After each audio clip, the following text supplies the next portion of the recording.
Welcome to Amazon Legends, where we have real stories about making it big on Amazon. Our guests are CEOs of large companies and entrepreneurs who became power sellers, also providers specializing in helping sellers, aggregators that acquire sellers, and former Amazonians will give us an insight from behind the scenes. Here is your host, Nick Urison. Welcome to another episode of Amazon Legends. My next guest today comes with 3 decades of experience. So usually, I have people start talking, I've been in it a long time. And I say, how long? It says 5-6 years. So this guy has 3 decades and he doesn't look a year older than maybe 32. So he started at the age of 2. So you'll see in a second. So he's a former manufacturer's rep, and it's for businesses representing 300 plus brands.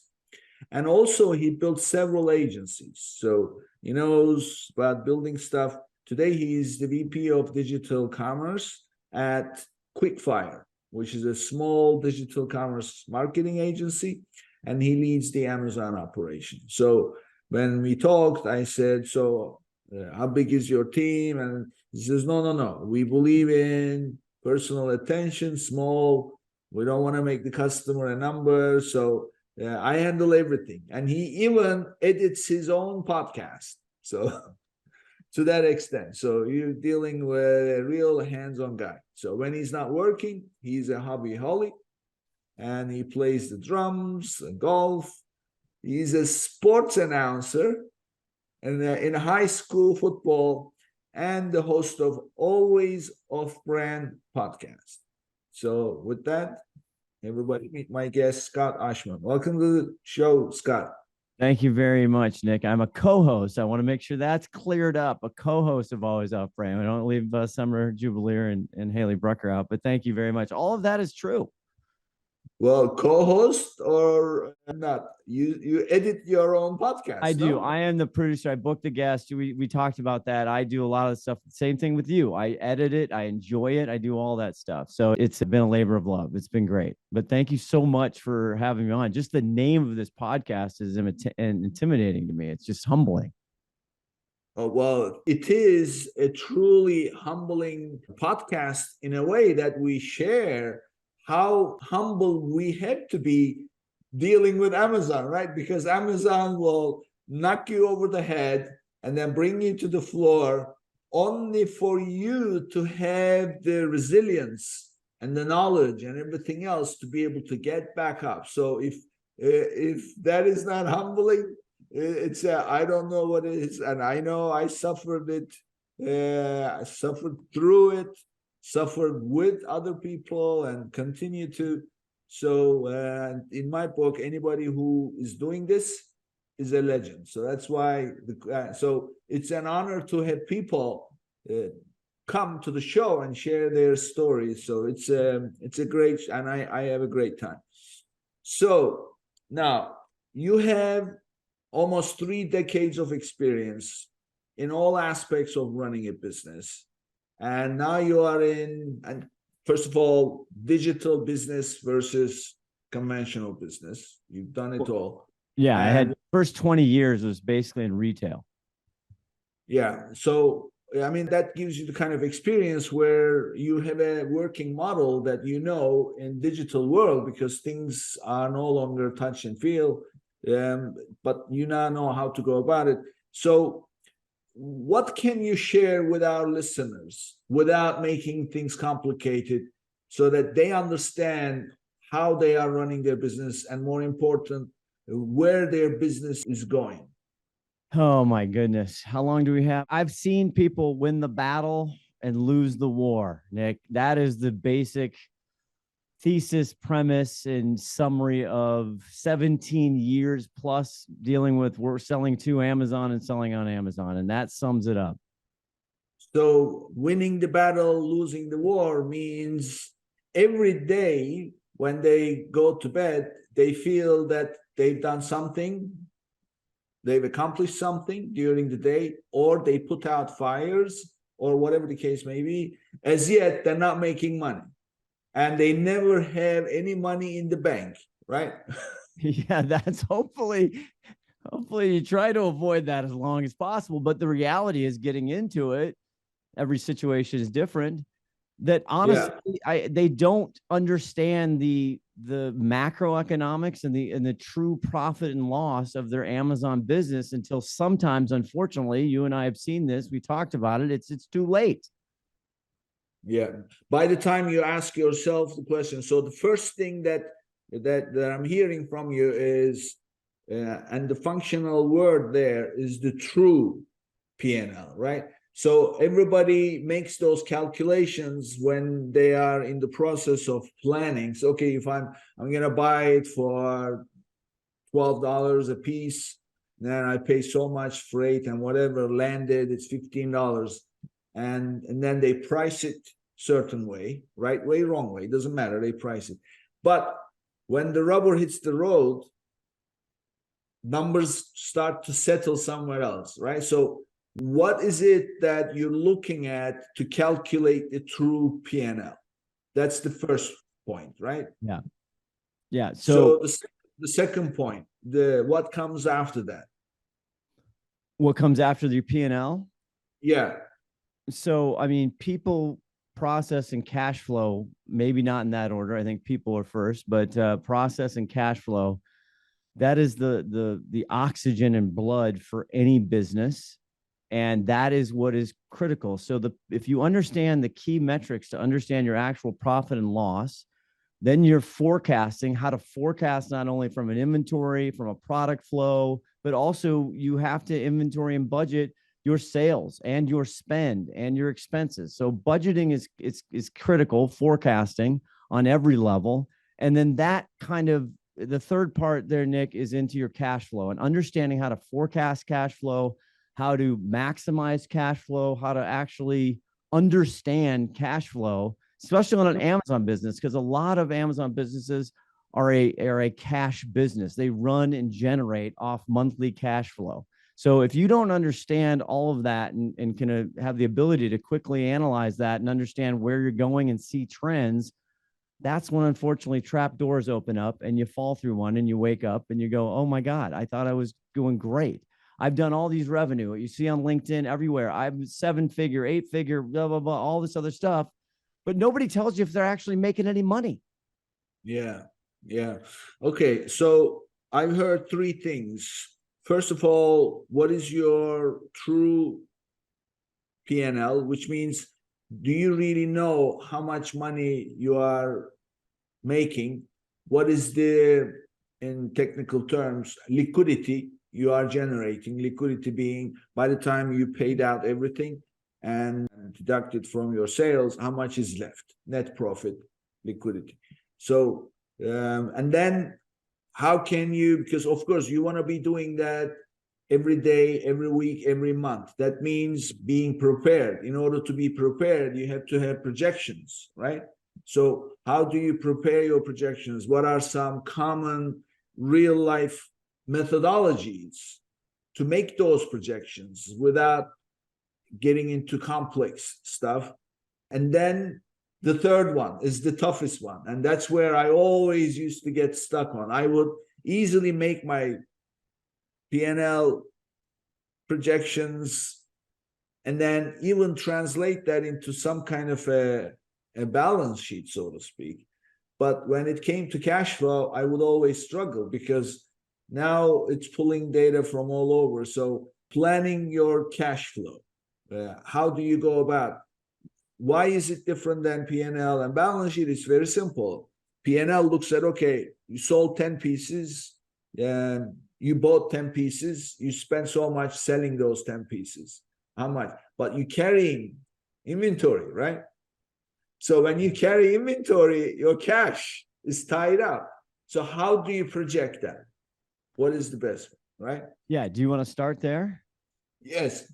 So for my listeners, that's what we're going to cover today. So you're going to hear from a real business guy how to have a practical approach to calculating your profit and planning for it and projecting your cash flow and what kind of cash you need in order to sustain that operation. So let's dive right into first PNL. What is the calculation of true PNL?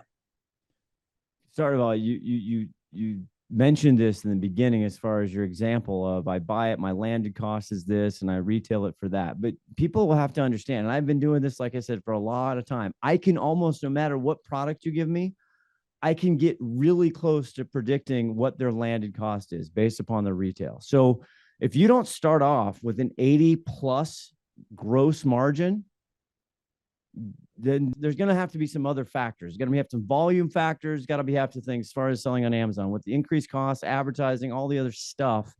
You got to be at 80 plus and maybe have a blended margin by the time the end, because you're going to go on discount and the volume. But if you don't understand, like you said, that is the first thing, but people don't know this sometimes. They don't understand what to put in all those buckets. If I start out how to start at $39.99 and go backwards to make sure that I'm at 80 plus gross margin. So retail math is something somebody should Google and look on YouTube so they can understand this. If you're not from retail or don't, this is somewhat new to you. So that's the beginning. The second is that you have to understand what's above the line and below the line. And a lot of accountants talk about this and CPAs. That is my variable cost, what kind of changes, then the COGS or the cost of goods sold, right? This is the fixed prices. No matter if I sell 100, 1,000, I have these fixed costs. That's what's going to cost to sell that one unit. So people have to go into this and understand that, because in the Amazon world, and whether you're dealing with an agency or yourself, Amazon they suck at giving you this information in a really clear, definitive way. So, do you agree, Nick? Yeah, I mean, look, Amazon still to this day, the real important things, they don't want to share with anybody. They're one of the most secretive companies. Recently, they seem to be sharing more data than before, but still not enough. And as far as, I tell you what my biggest beef is. So this is what happens. Amazon sellers, they complain about Amazon does this, Amazon, how can they do this? And listen, you're playing in their backyard. Okay? You don't like it, get up and leave. 100%. Otherwise, suck it up and shape up, right?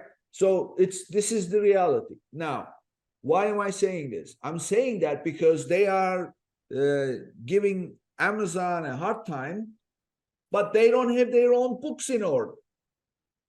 So that is true. What right do you have to talk about? Amazon is not supposed to give you any data about what kind of a business you are doing. So they give you your settlement report. So that's it. Run with it. So you should be able to do it. So that's the way I see it. But that's where things get complicated, because you need systems, you need the knowledge and everything else. And so that's how it is. So, but what I want to do, Scott, is let's break down for a retail operation the line items. And then you made a remark about above the line and below the line. And that's a very important definition.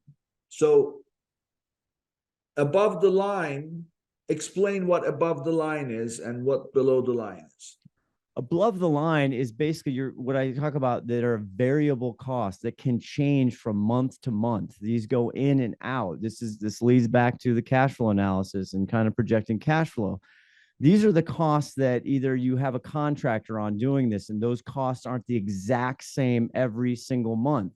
To sell for a seasonality business, so I'm going to do double what I normally do. Well, those variable costs could increase because I either have to hire more contractor time or various reasons why it's going to cost me more. So usually above the line is labor, is people, sometimes can be, because it goes up and down. So anything that is not exactly steady, again, no matter, that's not tied to the units sold, okay, is above the line.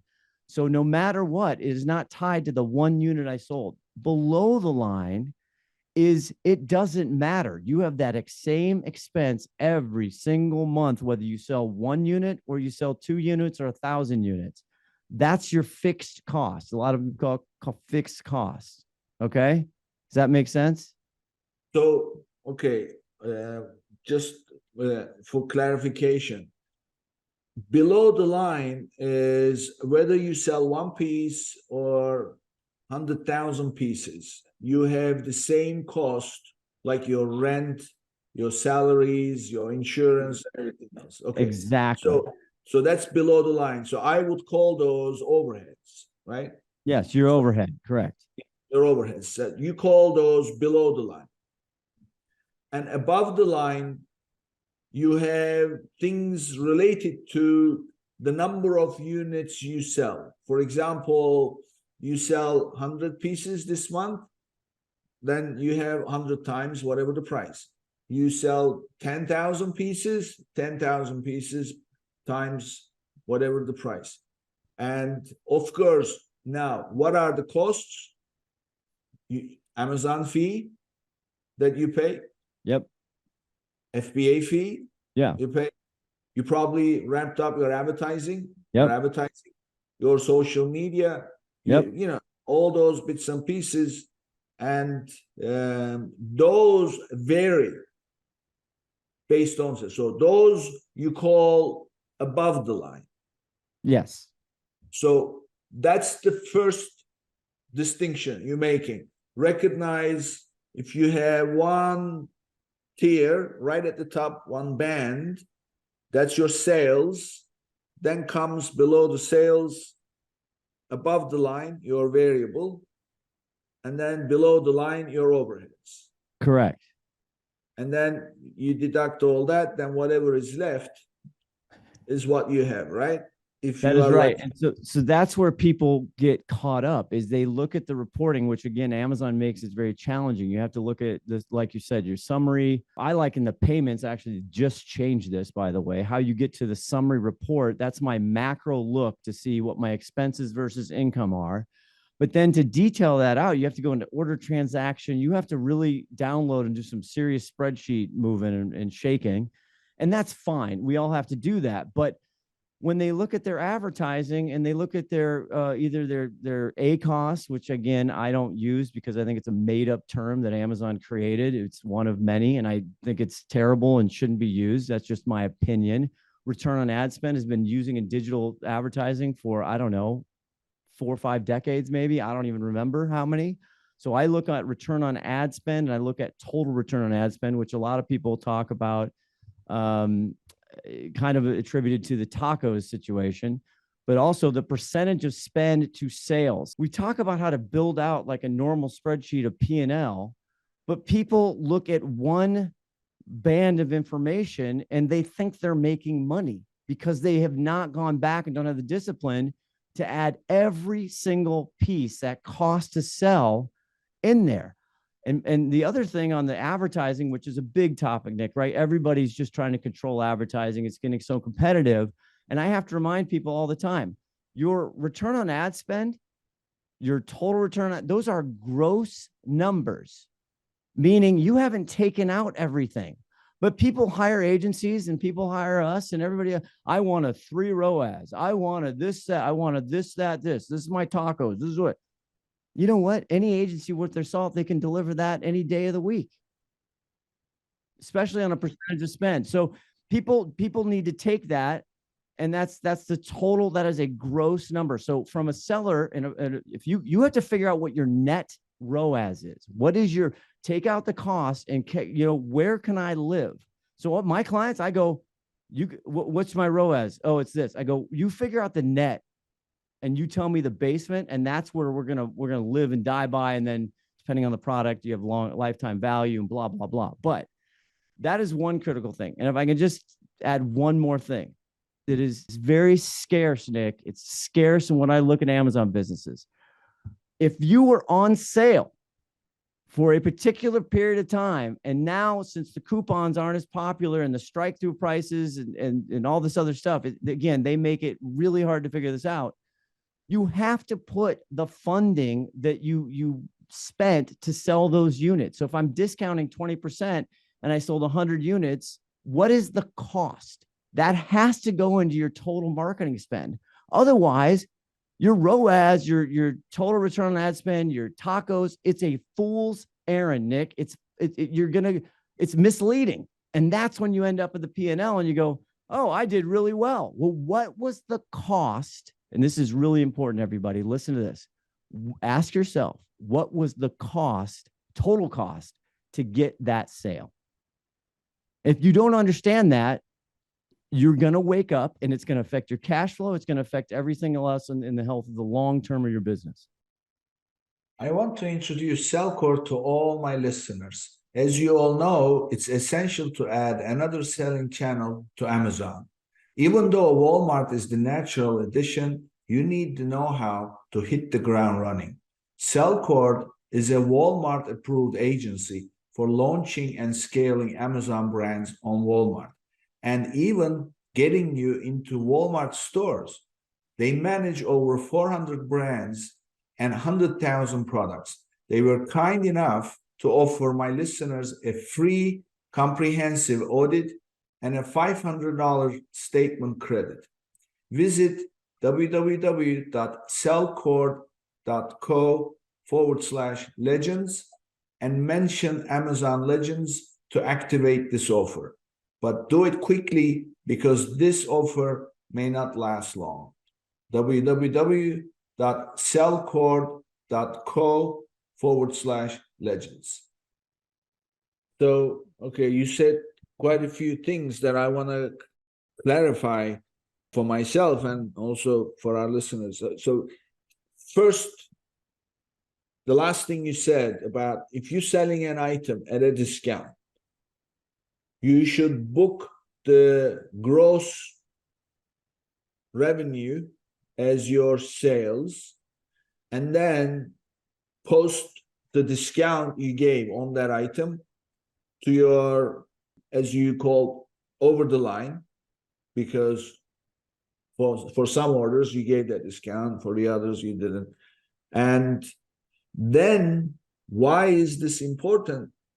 It's important because when you compare your ad spend against your sales, you now have a better understanding of what you would achieve, but then you would need to add your discount on top of the ad spend. So that's where you get to see the true picture of what that advertising is costing you. Now, why is this different than just comparing your ad spend against your net sales?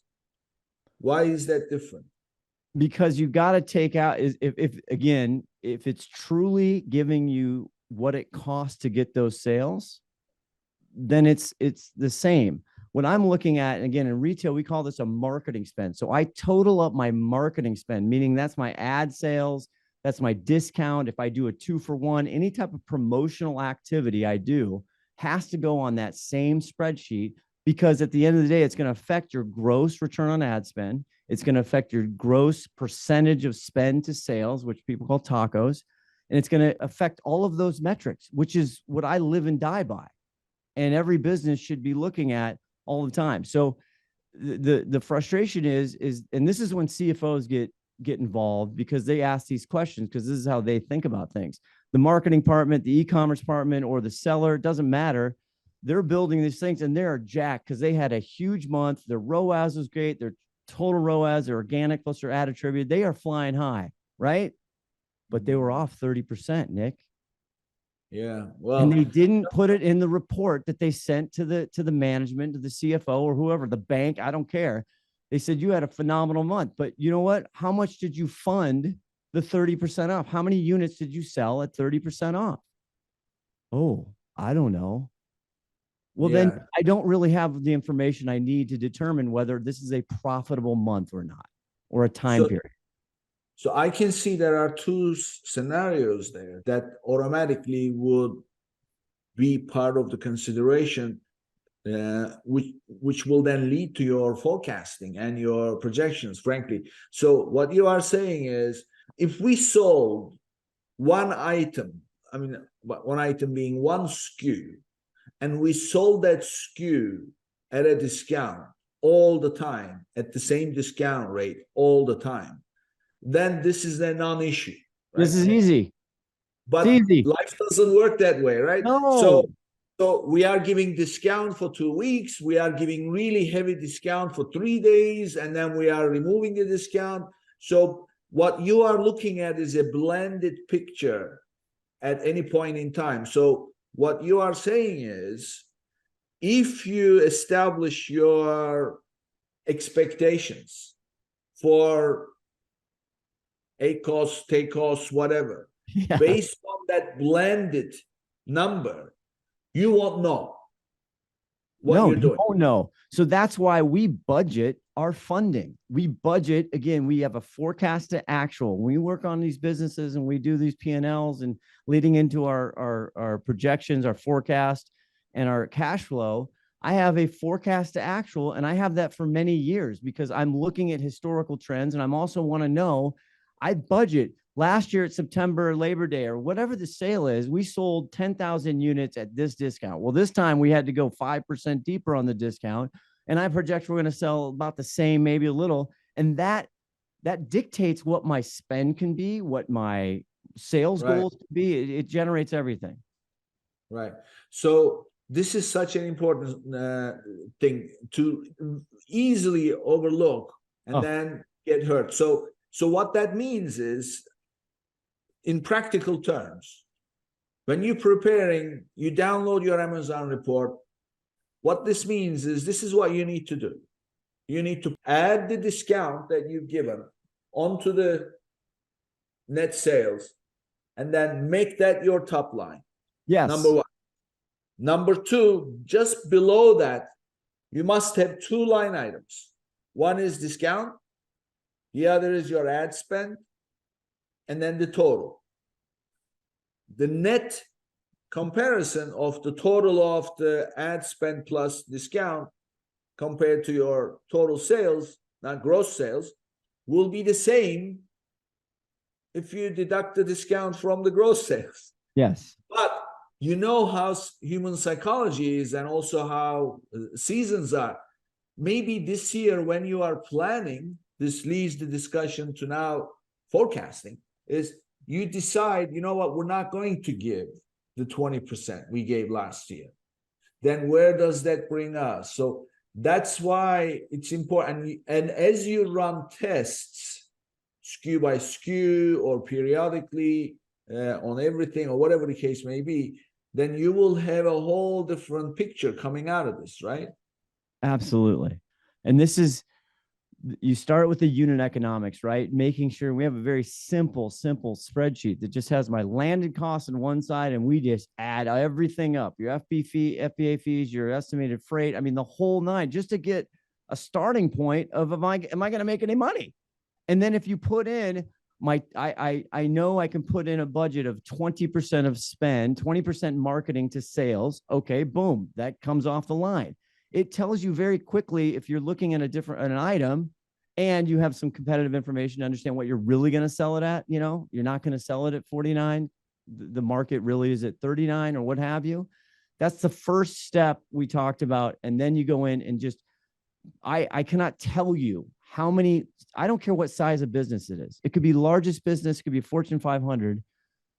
The EVP of e-commerce, the marketing, the sell, they don't add in these true marketing costs to get the sale. They're just excited to get the sale. And then they get their butt kicked when the finance team comes in and asks them really tough questions, and then they have to do all this work. Well, you know what that finance team looks like when you are a hardworking seller.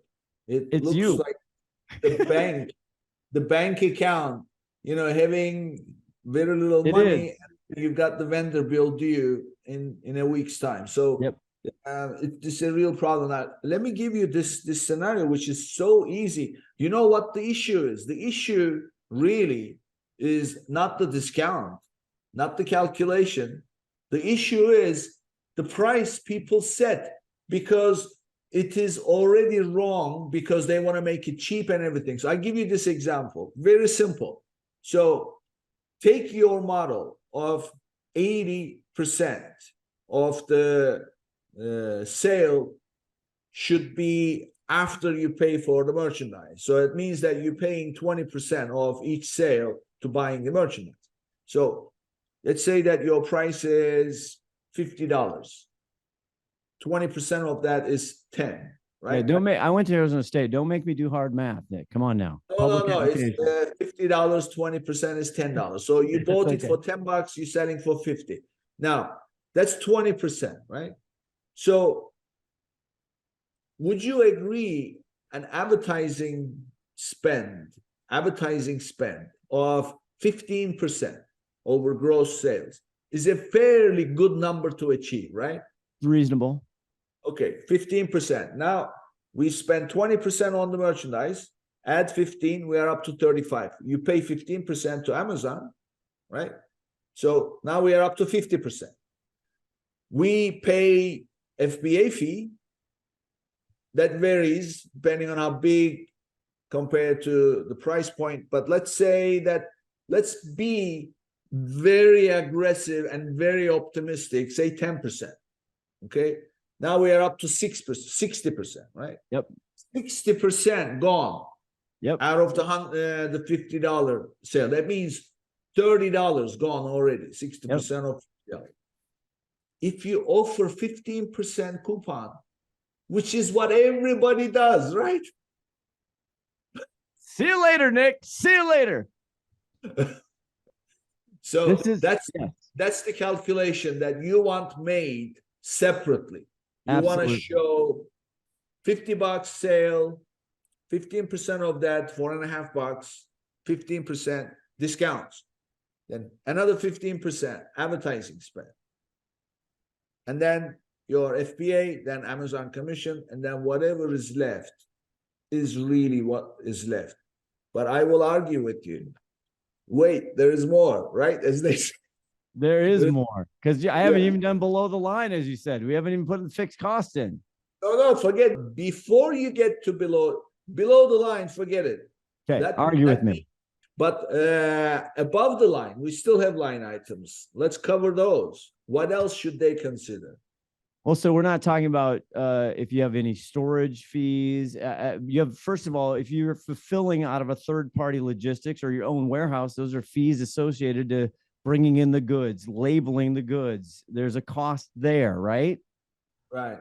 There's Amazon's fees, which again, depending on, they can be negligible, but you got to factor those in. They can be a small percentage you have to take into granted. If you have any contractor costs, you have, I mean, I don't know, either agency costs or advertising, what have you, softwares that you're using to run all of this stuff. Well, they are below the line, right? Yes. So sometimes, sometimes percentage of spend, they go up and down. Yes, they do. It's categorically speaking, I want to cover what's above the line, because above the line is, it has its hand in your pocket for every penny that comes in. Below the line is a different way to manage it. Even though with inflation now, the interest rates and everything, they also vary, but compared to what's above the line. So what is the elephant in the room that's above the line? I don't know. Now you've got me. I'm startled now. What is the elephant in the room? Now I feel like a dunce. Refunds. Oh, yes. The refunds. Yes. Right.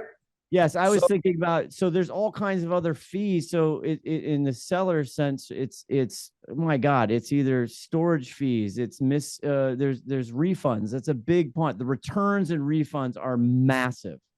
Yeah.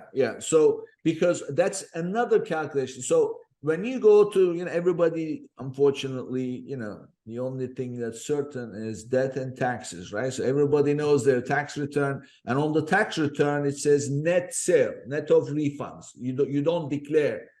That's the opposite of what you must do, because if you have refund rate of 8%, that has to be below your gross sales. Yes, great point. As part of your, because remember the calculation we made. We said, okay, 20% goes to merchandise, 15% Amazon, 35, 15% advertising, 50, then 10% FBA very generously. Now we're up to 60.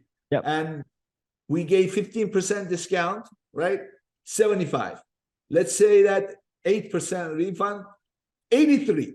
We've lost money, Nick. We have lost money on this enterprise. By the way, this is if you start at 20% to buy the merchandise. God forbid you're buying it at 30%.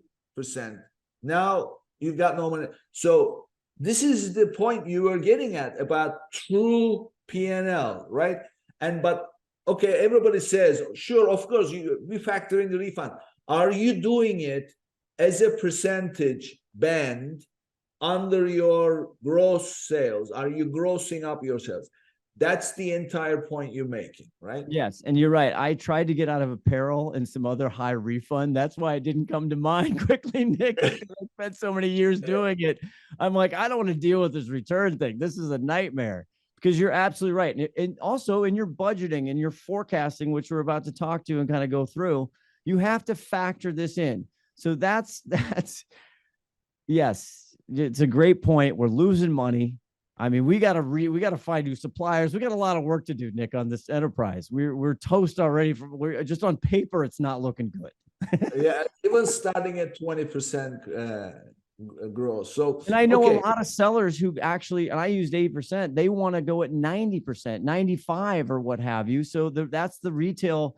You have to say retail. Now, the old department store trick that's been around for 260 years is you double sticker. We do this all the time. It's normally $69.99, but you know what? It's $59.99. The everyday price is this, yet we know that we're going to be promotive, right, for X amount of days and seasons. So we want to set the standard here. If you can do that competitively, good for you. That's a great way to do it. And it'll help the cushion of this exercise we just went through on your P&L. Yeah, I mean, I don't know how effective. So there is a furniture store that advertises where I am locally, and I went in there, and there's also another one. They are right across from each other. Yeah, and the other one was running a special, so they were advertising, and so I figured, okay, let's go check it out. So I go in, and they have their specials running. It's only available for so long. And then I went to the other one, has better prices. So I asked, are you running any specials? And they said to me, we're running a special every day, every day. Our price is special every day. So now it's no longer that special for me. Okay. So that was the perception immediately I got. So I don't know if it's a good idea. Yeah, but you bring a great point, but this is true in retail, the history of retail. There's everyday on sale, everyday value retailers, and then they got sales going. JCPenney built out, which, you know, is sad, their debacle and going out, but they had the value pricing. You could trust JCPenney because it's the best. Now think about Amazon. Most people, I don't know, Nick, if you agree, the consumer trust that they are getting the best deal on Amazon is pretty high. Don't you believe that innately until if they want to go look around?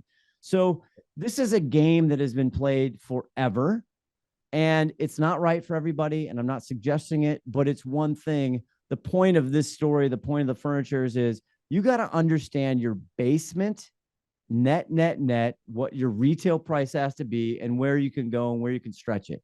Now, I jokingly say this, inflation is one of the greatest marketing, scams of this era, because a lot of people are taking it and just getting it.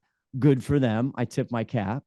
But this is your retail prices, and how you price things are so critical, obviously, with the price matching. And if you're trying to face an Amazon 1P, I mean, there's so many dynamic and repricers again, and all of those things. Understanding what your true and your best, your median after all the year and seasonality, what your total retail dollars is, that is critical to understand in this forecasting. Yeah. I mean, look, when you factor in the repricers, which means the price is going up and down, and frankly, some people may say, well, I have my own private label. I don't change my price. Well, you should look into it, because maybe you're leaving money on the table. So, I mean, there is technology actually out there, a company called 4C, founded by a good friend of ours. that's what he does. He reprices private label products because he doesn't want to leave money on the table. So when you have a price that's going up and down, and you have different discounts being granted at different times, at different rates, you no longer should be calculating your profit. Correct. By using net sales and compare against your ad spend and the rest of the line items above the line. You must factor those in, right? As two seasoned people, there's a very old term that I think is so useful today. And it's testing. Charge what the traffic will bear. And sometimes you don't know what the traffic will bear. And I think it behooves everybody to try and make reasonable tests with patience. Don't do it for a day and think, oh my God, and panic. You have to look at this and see what the traffic will bear. Yeah, exactly. And anybody doing this, do not drop your price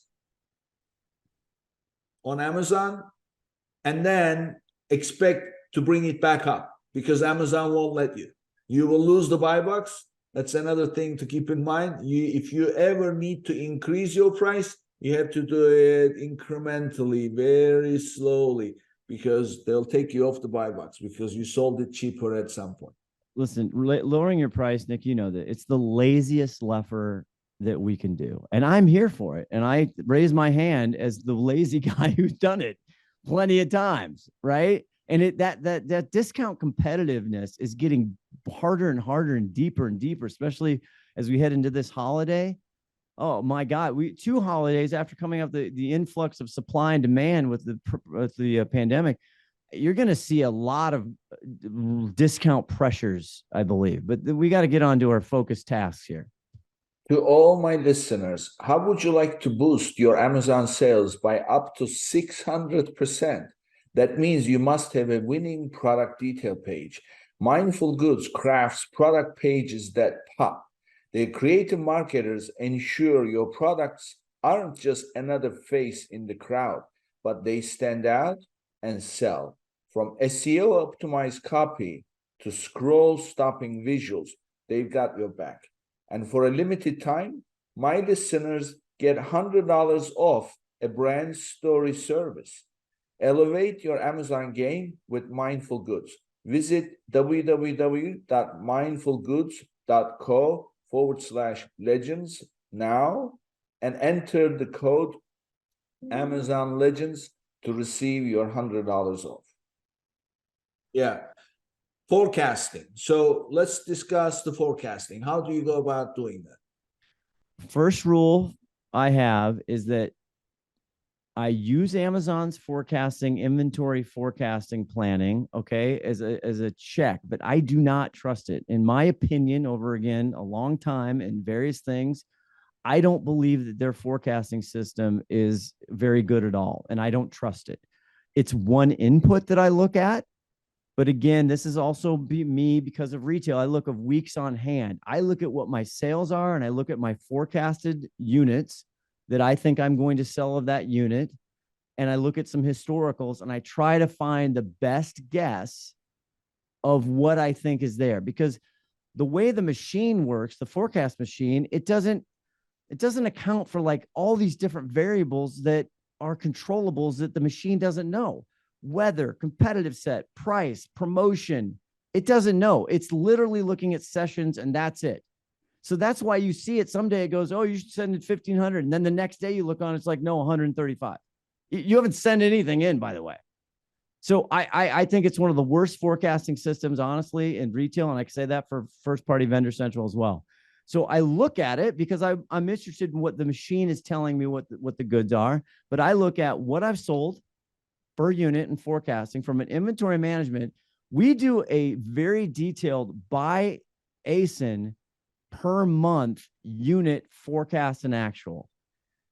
And I go in to see exactly what we sold the last month, the year. You have to, your business so you can control those things and try to decide what do I think the unit is. And then the second thing is, which leads to our cash flow, How am I going to flow those goods? This has changed dramatically in 3 years, how we flow the goods into Amazon, right? Into FBA. And if I'm doing fulfilled by merchant or what's the other word? MFN, merchant fulfilled network. Pick your acronym. Yeah. I mean, at the end of the day, you've got two models, FBA, FBM. That's it. Yeah. Who is fulfilling it? If Amazon is fulfilling it, that's now there is a new thing. Well, not very new, but it's, as we record this, it's beginning of September 2023. They are publicizing it now more, called Buy with Prime. So if you sell on your website, you can have Amazon fulfill it, but the mechanics, I mean, this has been around as multi-channel fulfillment, but now they have this Buy with Prime thing that has little tool. But let's stick to let's stick, because we can do it. Don't get basic me going on Buy operation. with Prime. I'm all in on Buy with Prime. I think it's this big announcement they made. I'm all in, but let's stay on track. Yeah. So a forecasting, when we say forecasting, it means a lot of things to a lot of people. So I'm going to start with inventory management. So forecasting what inventory I need to have at Amazon, for example, or that I'm going to fulfill with. I looked at it per item per month, and I try and build a database that shows me that I can know what I forecasted and then what I actually spent. Okay. Now, you also have to take in consideration, this is where the human brain and software can't figure it out. Well, I know I sold more because for various reasons I was 10% off, or my ad spend went up, or there's other things that happened. I had a competitor go down. I had to go down to fight, what have you. Take those things into consideration, but you need to know the unit. And then I look at, okay, I want to have 4 weeks on hand at Amazon. Okay. So if I sell X amount per week and I can look at the sales, I know I want to flow goods in. There's other considerations, right? LTV or LTL. Do I get a better price per unit if I do a pallet versus a small parcel? These are things that everybody works through. But that is what I look at. I look at that. So for me, because again, I'm informed by my retail, one of the biggest things we have killed it, Nick, on inventory management is, especially since they've changed capacity manager, we're not constricted now as much on large, standard, and oversized. I tell my things. So I used to do this before COVID, is I want to front load. If I'm a highly Q4, highly holiday item, by September 15th, October 5th, 6th at the latest, I've got all the goods in FBA to service my holiday. I am front loaded. You know why? Because a lot of sellers don't do that. A lot of sellers, because of cash flow, because of many different reasonable, understandable reasons, delays, right? They chase it every week. They send in orders every week. And you know what? They're out of stock a lot. And in Q4 and holiday, the absolute death spiral is being out of stock, right? You can't be out of stock. So, the Captain Obvious, he who is in stock wins. You got to have all the other stuff. So I front load this in because I don't trust Amazon's timing. They're going from a national fulfillment network to a regional. It's still not worked out in all categories. It's gotten better in some and worse in others. Their catalogs is an absolute mess right now, their catalog system. So I want to put myself in a position on our clients into as big as cushion as I can. And when I look at shipping into September and selling in December, I calculate what my possible risk of storage fees would be. Typically, depending on what your margins are, I'd rather pay the 1% storage fee and get the sales than have to try and risk flowing it in and not getting it in time. So that's my inventory management forecasting. So, okay, ordinarily you keep 4 weeks of inventory. That's what you are practicing? Yes, and during seasonal times, I want a little bit more in there, but 4 weeks is really, 4 to 6 weeks is actually really steady because it accounts for all the receiving problems and everything else that could occur. Always measure risk, Nick. Always measure risk. Okay. So let me share with you how I projected quantity sold. And you tell me what you think. So first of all, it's 2 scenarios. I have at least 1 year history or not. Yep. If you don't have 1 year history, crapshoot. especially if you are a seasonal product. So it kind of breaks down as, do you have 1 year data? Yes or no? And then you ask the same question under each one. Is this seasonal? Yes or no? So if it's not seasonal, you have 1 year data or not, it doesn't matter. So you can just simply, so what I do is I simply, if it's not seasonal, I just look at month over month over month. And then I have an average of the last, so I calculate usually all time, 90-day, 30-day, and 7-day average on daily basis. That gives me my daily sell-through rate, my average daily sell-through rate based on all time, 90-day, 30-day, and 7-day. And then you compare those, and then you take an average of those averages. Yep. So now you've got a fairly good example, and then you can check how your 7-day average compares to it. Is it going up or is it going down? If it's going up, if your 7-day average is higher than your average of averages, then clearly you are pushing up. So keep in mind, this is non-seasonal product. Yes. So, and then from that daily number, I calculate if you want 6 weeks, 12 weeks, if you want production replenishment, you do your math. So that takes care of the non-season. If it's seasonal, now we have more complicated approach. So what I do then is, let's assume we have 12 months of data. If you don't have 12 months of data, total crapshoot, you don't know. But if it's seasonal and you have 12 months of data, first of all, I look at the difference between this month, this year, versus this month last year. I was just going to say that. I was just going to add that. That is a critical thing that people do not know. Period. Apples to apples, because there could be more days. Holiday could start on a Friday or Saturday or Sunday. The days, comparing apples to apples is critical. Yeah. So now let's say that last year, today, I sold 12 pieces. This year, today, I sold, or yesterday, sold 18 pieces, 50% more, right? So tomorrow, I'm likely to sell 50% more than what I did last year. So that's one. Then what I do is I go back to last year, and then I look at the next 3 months in the last year compared to the past of last year. So if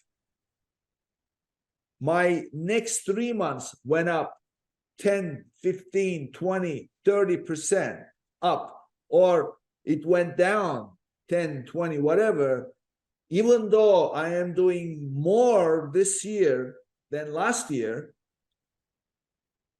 the chances are now I have a trend that I'm going to do less. So that way you add the increase and then reduce it by whatever the drop is in the last year's numbers. That way I have an idea about what is likely to happen, and then I stock accordingly. Again, you do the average of averages, and then from that you draw. So what do you think about this approach? I like your approach. I think it's sound logic. It's based upon data, but you're also putting some other factors into place.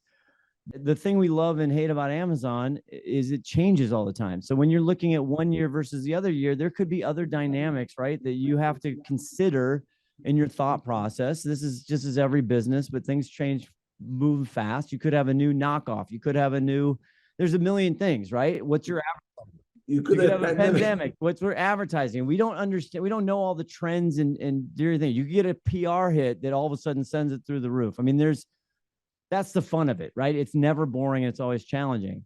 I like your methodology. I like your thought process. That's basically what I do. But my biggest thing is, are you either you're going to plan for success, right?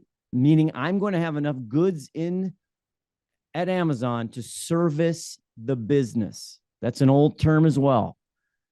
So everything's got to go around that. It is a flywheel, pun intended, to make sure maybe last year your advertising spend wasn't as high, or your return on ad spend wasn't as high, or there were other, you weren't sending traffic off Amazon into Amazon. You didn't have an influencer program. To me, if I had my dream, Nick, it would be one screen that has my forecast by unit, by sales, has my advertising by sales, by unit, had every other factor, my discount, my competitive price, everything on one sheet to basically inform how I build out a forecast.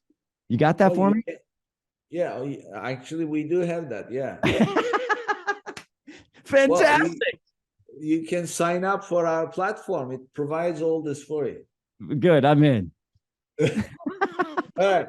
So let's cover the cash flow in the next couple of minutes. It's never enough, but at least let's give an idea. So now we know how many pieces we are gonna somewhat going to sell. So therefore we must stock up for. So how do you connect that to the cash flow? Now, again, I don't know, you like scenario. I love your examples of what's my payment terms to my manufacturer. That's a factor, whether you have to pay on nobody. I don't know. Nobody factors in, or nobody finances manufacturing as much as they used to these days, from what I understand. Is that still true? Yeah, I mean, especially if you're manufacturing in China, they want payment up front. Exactly. So that's the one thing. So the biggest thing is the P&L we set out, the forecasting model that we just discussed will inform you of a cash flow. You can see your pure cash coming in and out of the business. And then you have to kind of go, when do I have to pay the piper? And am I going to be a squirrel and I make all my money in 3 months or 2 months, and I'm going to have to last for 8 months, 9 months. So if you have history, it's the scenario you talked about, right? It's great if you have cash flow history, because you can factor that in. The other thing is, who's financing a lot of it? And I talk a lot about, from an advertising side on Seller Central on Amazon, I can make an argument that there should be no spend budget if it's returning and doing everything and hitting every metric, right? I can make that argument, sure. The other thing is, they're typically financing your ad spend because it comes off your sales. It's not a check you are having to send. It's not an out-of-pocket expense. So if that still service the P&L, if it services your forecast, it serves all things, let them handle the cash flow. That's a big cash flow advantage. It really is. So then if you're borrowing on 30 days, or if you've got credit cards and you're rolling this stuff, you have to build out a projected forecast and then an actual of what your net at the EBITDA, if you want to use that, what the cash and what the cash flow is. And you want to put that out 12 months, 18 months. That's what I usually did. And you forecast it, and then you have to put the actual in, because it'll identify hiccups. It'll identify if there's going to be rough months. Then you can think through, okay, how do I try to protect myself against those lean months where the cash flow is going to be, it's just going to be what it is. It's just terrible. So you can plan for that. So you want to hear my approach? Yes, I'm dying. This is very different. Okay, very different. Sorry. So this is what I do. So I say this. First of all, it all starts with what we covered at the beginning: above the line, below the line. We're not getting into below the line because they have fixed costs, your rent, whatever. So we're not getting into that. So we're looking at above the line. Above the line, let's assume that you've done your homework and you've achieved a good contract to negotiate your buying price, and you've got a good price on the item that you're selling it for and everything else, and then you have 20% net before the below the line items. 20% net you are achieving. So this is what I do. 20% translates into how much in dollars? Okay. Right. So I say, okay, how many units are you selling? So let's assume that you sell 1,000 units. Let's make it simple, per month, 1,000 units. What's your price point? Let's say that you've also done a good job on that and you priced it $50. Okay, same example, $50. So that means $10 you generated in cash, liquidity. Let's not get into below the line. That will consume a little bit of it, but let's keep it at for You're making me nervous, Nick, but go ahead. $10, okay, $10. $10. Okay. I got $10. Now, you got $10 in your pocket. At the end of the month, you put $10 in your pocket. Now, 20% we said that we were going to buy it for. We pay $10 for the item as well. Okay? So, now, when you place your order, you're going to have to buy at least 4 months of inventory, right? So yes, that means the minimum order quantity. Yes, minimum order Okay. quantity, MOQ. So if you're gonna have, so at the beginning of the month, by the end of which you're gonna put $10 in your pocket, you have to have 5 months worth of inventory, right? That means $50 gone. Yes. This is how I plan projection. Take a look at your net dollar profit you're gonna generate, and then multiply it by 1, divide by that net margin, in our case, 5 times. Right. Go back 5 times, plug that in your cash flow as outflow. Already you are negative because there's no money coming in yet. No, 5 right. months You're ago. yes. So that yes, go ahead. So, and then you plug in everything else. Okay, now month, if today is month 0, it's -5, month -5 is whatever that, in our case, $50. Month -5, -4, still $50, no money coming in yet. And then month 0 end, that 50 becomes -40, then -30, -20, and then guess what? You now finish the first 5 months, and by the time you come to like month 2, you have another 5 months worth ordering, and then money going out. So you simply multiply it by that, and then that's what gives you your net cash requirement. I like it. Now I've interviewed and talked to a bunch of sellers that have done very well. And I love asking this question. I know I've heard you talk about this before with a lot of your guests. When they start out, how many months did it take them before they stopped losing money? Some of them don't have any idea.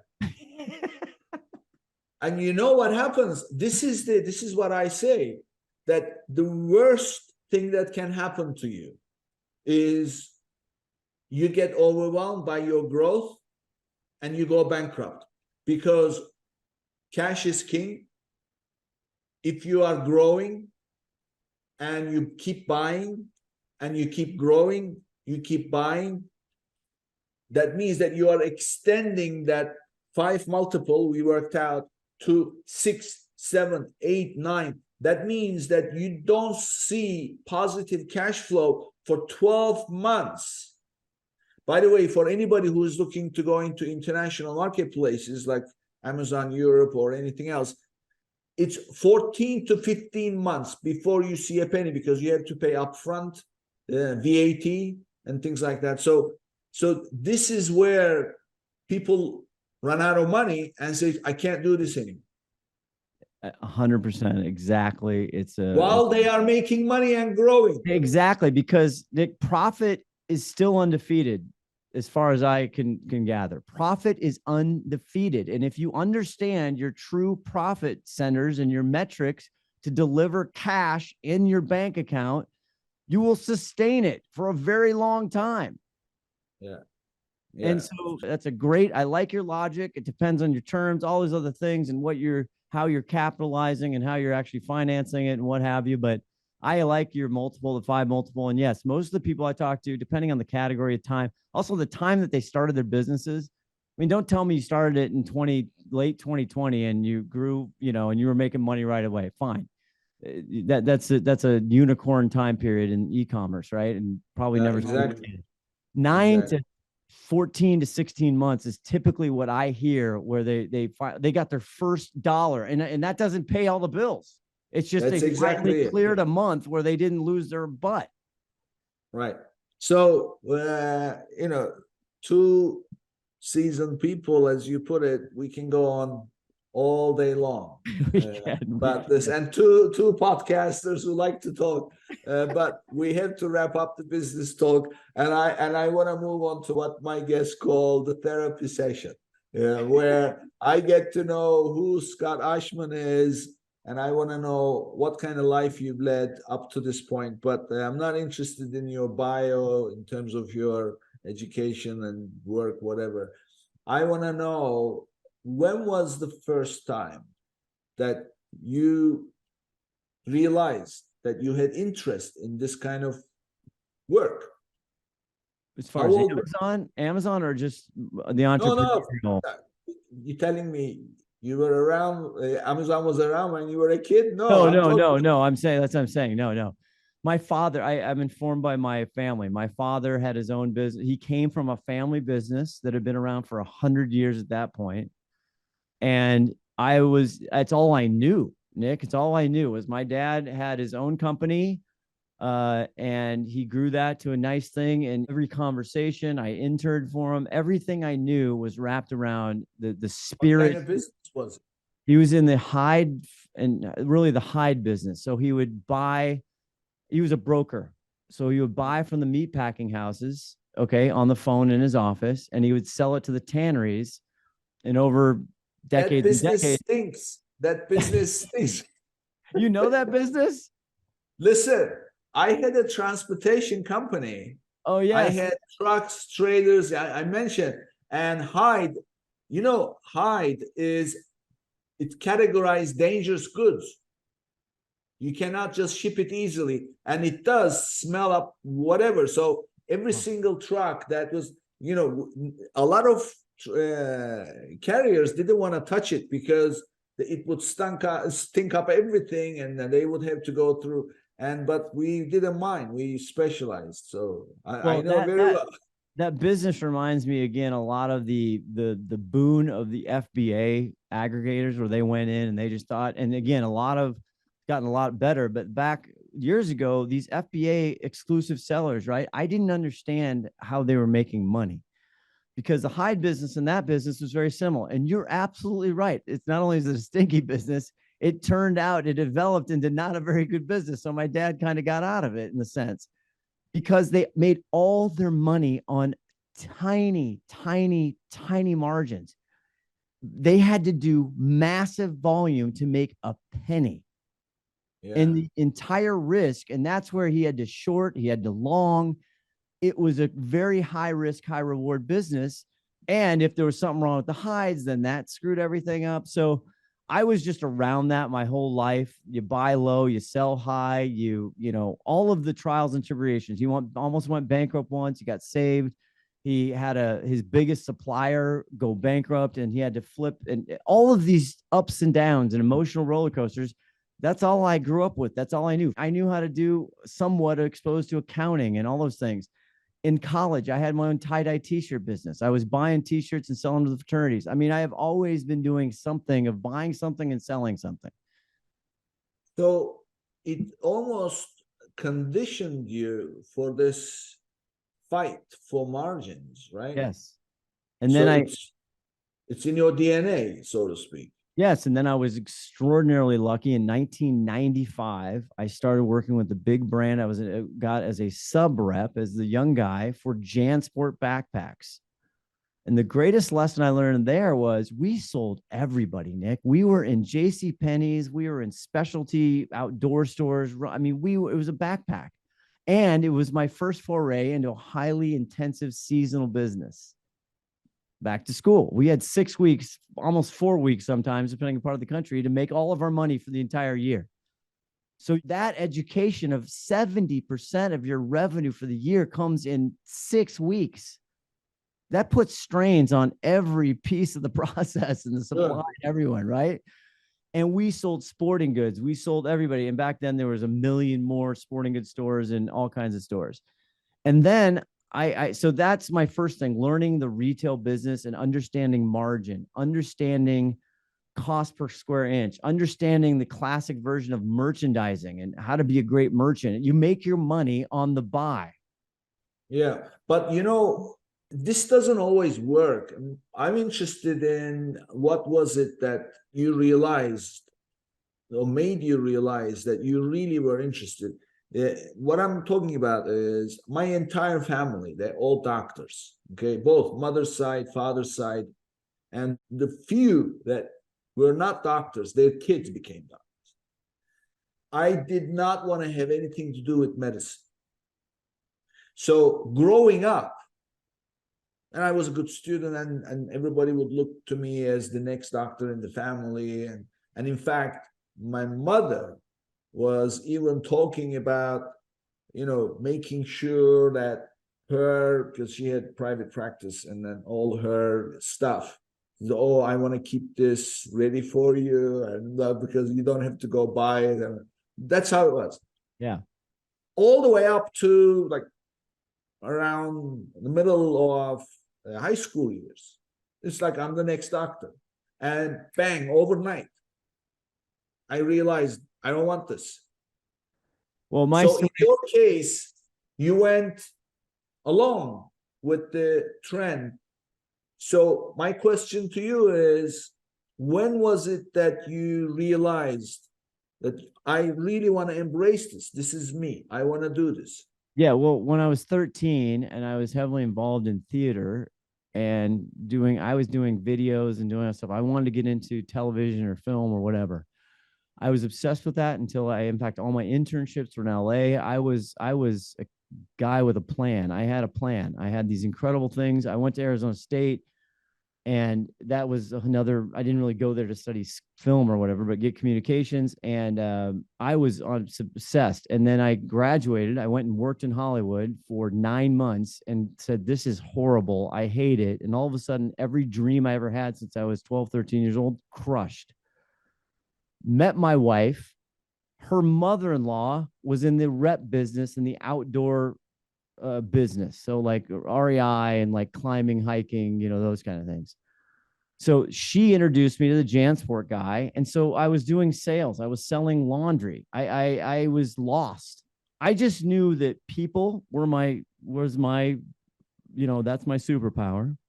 And so I have a performative side because I love to perform. That's why the podcast is fun. And I do play-by-play and all the other stuff. And that really, learning the business, I sub-rep for the incredible, that was my MBA. I mean, JanSport, then I learned the apparel business from her. She had big apparel lines. And I had another guy she knew who had huge footwear lines, Rockport and Merrill and all these things. So all of a sudden, I started to understand, I almost have sold almost every category you can think of. And that's where I just found the relationships and people. And that's what we say on our Always Off brand all the time, is people matter. And that's at the core, what I was selling, what I was doing. I wanted to enjoy it. I wanted to like it. I like the outdoor business. I like footwear. I love apparel, all those things, tents and sleeping bags. But it was about the people and developing relationships and trust about the people. And that's what I loved about the agency business is, trying to think like a brand. And so that's what I do today. And that's what I love. I always think like a brand, and if we're making money or not. So you were interested in film, and as yet you grew up in an entrepreneurial family, businesses. So when you wanted to pursue your interest in film, did you get any reaction or anything? No, to I encourage, discourage? Yeah, after that 9 months and I was discouraged, I moved back. I actually had my own first production company called Out of LA Productions, where I sold video production services, which I had no idea what I was doing. I had a buddy who was good with it, no idea. one of the people we created this whole video was Swift Transportation because I was in Phoenix. Oh, You know Swift. course. So then I learned a great hard lesson of profit and loss because I'd spent talk about cash flow. Exactly. I got this business and I spent all the money before I got all the checks in. And so I ran out of money. So I was lost. I was just knew I was good with people and I didn't really know what I was going to do. So did your family give any feedback to what they wanted you to do or anything? No, I mean, I worked for my father for 1 week and I decided I liked my father too much to work with him because I just knew I would not like him if we worked together. I mean, he's long passed away now, but so, and plus I had to move back. I grew up in Cedar Rapids, Iowa. I'd have to move back to Cedar Rapids, Iowa, which at the time I wasn't interested in. I was just newly married. I needed a job. So I got a job in sales selling laundry services. And that actually, and I'll land the plane here. They sent us to all this training, like actual sales training, all the different steps and all the different things. Cause I was cold calling that's my job, was cold calling. I got 99% no. I hated it, but it was probably the best thing I could ever do for my career. Cause I learned so much about relationships, about how to build trust and rapport and all that stuff. So, there's a couple of things that come to me about your experience. And one is people hate the experience of doing boot camps, military or whatever. And, at the time they suffer and then they're never happy, but you know what? They always talk about it proudly. Yep. Nobody bashes those days. They all talk about it proudly. Number one. Number two, it almost like the life kind of puts you from one place to the other, and then you go with it, and you don't know at the time, you're just running with it, and you don't actually know that, you don't realize at least that you are actually being conditioned for something. And what I'm hearing from you is you have been conditioned to be in this space where you're dealing, and look what we're talking about. We're talking about margins and how to truly calculate. You've been conditioned all your life to manage the numbers for survival, right? That's ultimately what Amazon is about. This is a true story. My mother-in-law was friends with the JanSport rep. Okay. I got in contact. He was looking for somebody, but not at the time. So I was for some reason early on, I was really infatuated with computers and I was pretty decent at computers and I liked it. I liked all the technical stuff. So for 2.5 years, this is true, I would call him every month. Back time we didn't have cell phones. I would leave a voicemail. I bugged him. I was friendly, but I was pleasantly persistent. And finally, he learned from my mother-in-law in a conversation in a parking lot that I was good with computers. And he goes, great. Can you do all these Excel spreadsheets for me and everything for his business? So for the next 1.5 years, I did all that while I was working at the laundry company and doing all this other stuff. And then finally, he hired me. That leads to in 2004, I'm working at JanSport. I get the big call up, Nick, to North Face. At the time, they are giants. And I was learning in key account management. So I'm going to be the guy. I'm the key account manager for REI, which is a ginormous business for North Face. Okay.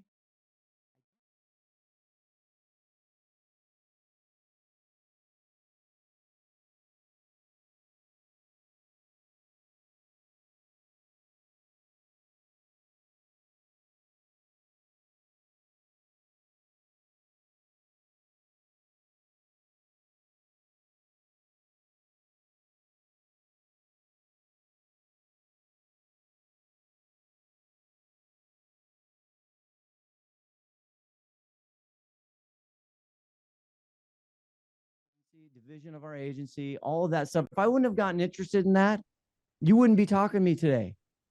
Yeah. So I complain and bitch and moan about Amazon more than anybody every day. But you know what? It has given me a tremendous living. a phenomenal life. And it's because I had that one interest back in the day.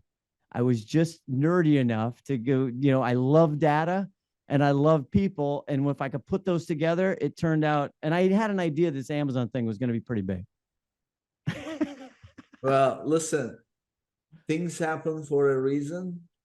And you just have to, I learned, I tell you a quick story of mine. I'm looking to get into college, and then where I grew up in Turkey, there's a centralized exam, and you have to take it. 500,000 people those days took it every year, and only 50,000 could get it because not everybody can go to, there's no room, there's no class, university, whatever. So anyway, I studied for a year and a half. And the day after the test,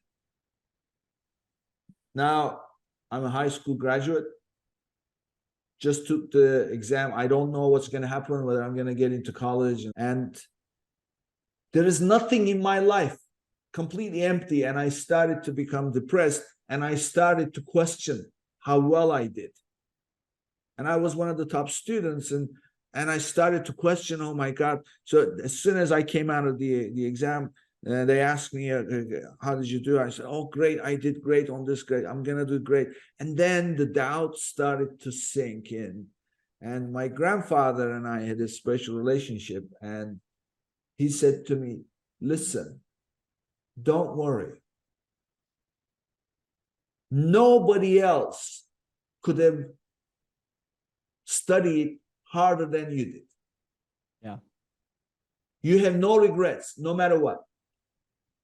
So yeah. I took that to heart. And to this day, whatever I'm pursuing, I put in 100% because I don't want to look back and say, I wonder if I had done this, would I have had this, and should I have, or would I don't want to play that what if game. So I put in 110% into whatever I'm doing, whether it's podcast, people I meet, Amazon, you name it. And you know what, when you do that, things come your way. Absolutely. At least whatever is potentially able to come your way will come your way, and then you will catch it. And that's what looks like you've done. So these stories are great stories, and yeah, I love not hearing. to. I again, it's easy to listen to this and think, oh wow, but I had a lot of rough times, and I hit bottom a couple times with my own business. And so don't think that you hear this guy and, oh God, he worked for these big brands and blah blah blah. No, there were deep valleys I got myself into, various points, and had to pull myself out. I'm very grateful.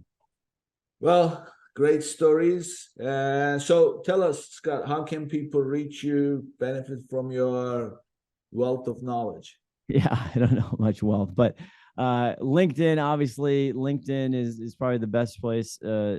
Just full name and last name is weird. It's spelled Ohsman, but it's pronounced Ashman. It should be Ohsman, but you'll have all that in your great show notes and everything else. LinkedIn is pretty much the key. You can go to quickfirenow.com and check us out there and find me there. I'm on Twitter, which used to be Twitter. It's now X or whatever. Just my name. Instagram, same thing. Pretty easy. If you know how to spell my last name, Nick, you're in. Well, I know your last name very well. So, and many people will do after today. So thank you, Scott. Thank you for being here, and thank you for sharing great stories. Thank you so much for having me, Nick. Appreciate you. Before I wrap up, I want to remind everyone to visit www.cellcore.co/legends and mention Amazon Legends to get a free comprehensive audit and a $500 statement credit. It's time to conquer Walmart with Cellcore by your side. Also, don't forget to get your winning product detail page from mindfulgoods.co and get up to 600% boost in your sales. You will get $100 off the service. Visit www.mindfulgoods.co/legends and enter the code Amazon Legends to enjoy your $100 zone. And this brings us to the end of another episode, and I'll see you in the next one. If you enjoyed today's episode, be sure to subscribe, rate, and review the episode, and share it with someone you think would benefit from it too.